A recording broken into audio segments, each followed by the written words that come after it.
The best player in terms of explosive plays last year by my metrics was Tyreek Hill. He did so much of this out of the slot. He was an unbelievable slot man. Look at the release. There's your separation. Great route. Stutter and go. Gets by clean. That is unbelievable. Maybe the greatest catch I've ever seen. I think people know this, but if they don't, I think it's good to explain this. When you line up inside, like what we talked about with Cooper Kupp earlier, he's a dramatic example, but when you line up inside, you're not going to face as much man coverage. You're not going to face as much press coverage. You're certainly not going to face as many top-level corners. Like very often the reason that your zone coverage route rate will bump up when you line up in the slot is because you're going to be lining up against like safeties and linebackers or nickel corners. And there are a lot of good slot corners in the league. I think slot corners deserve a little more respect because it's tough to be a slot corner. Sure. If that's the situation, why would you not line up your number one receiver inside more often? You know, I've been saying this for the last like 4 years or something. Like if you have a Julio Jones, like you should try to get him in the slot at least 30%. Because it's just going to give you so many advantageous situations. And there's no more.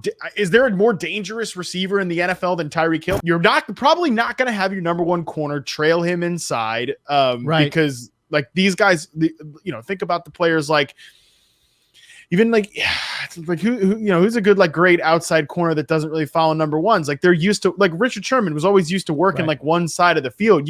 You ask him to then defend the two-way go inside, that's a completely different situation. Yeah. So right. Like I think he definitely personifies maybe even better than Tyler Lockett, like the vertical weapon from the slot, but he can do everything. And I think that is the most unique thing about Tyreek Hill.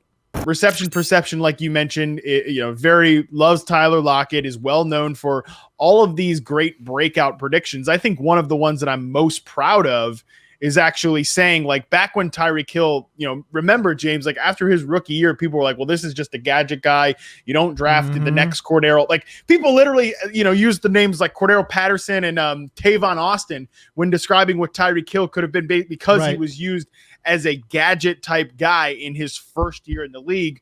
But even back in the day, back in his rookie year, reception perception showed like, these are very limited looks, right? Like, because he did do a lot of gadget stuff as a rookie, but in limited looks, he was over 72% in success rate versus man coverage. He was really good at beating press in limited looks. Like there was so much to work with there. And that has only continued in back-to-back seasons. Now Tyreek Hill has cleared the 93rd percentile in success rate versus man coverage. So it's not just speed at this point. He's not just a guy that wins with speed.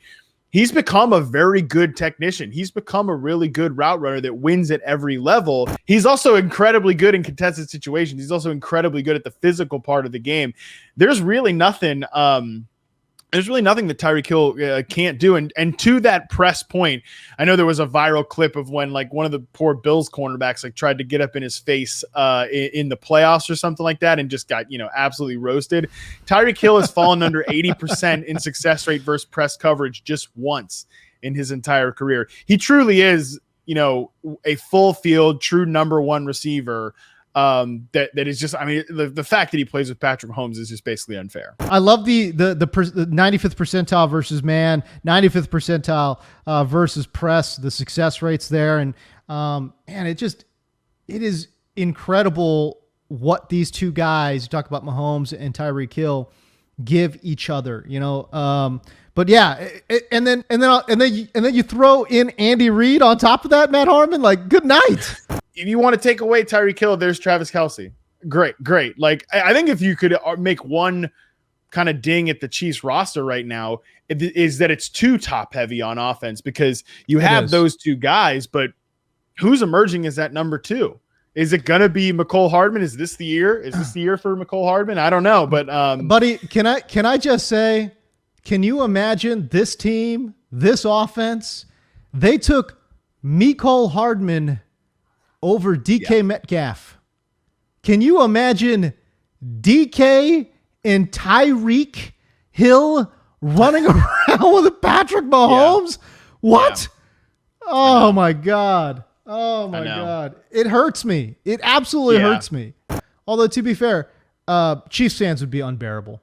Can you imagine if they were just dropping 50 a night like it's a college, it's like Alabama versus a directional state team. Like, oh, that's just not cool, dude. Like Chiefs fans Northwest would Texas just be, Christian Southern University. It would be they'd be unbearable. So maybe we saved ourselves. Maybe we saved football. Honestly, we saved football from just like 10 straight Chiefs championships. Yeah.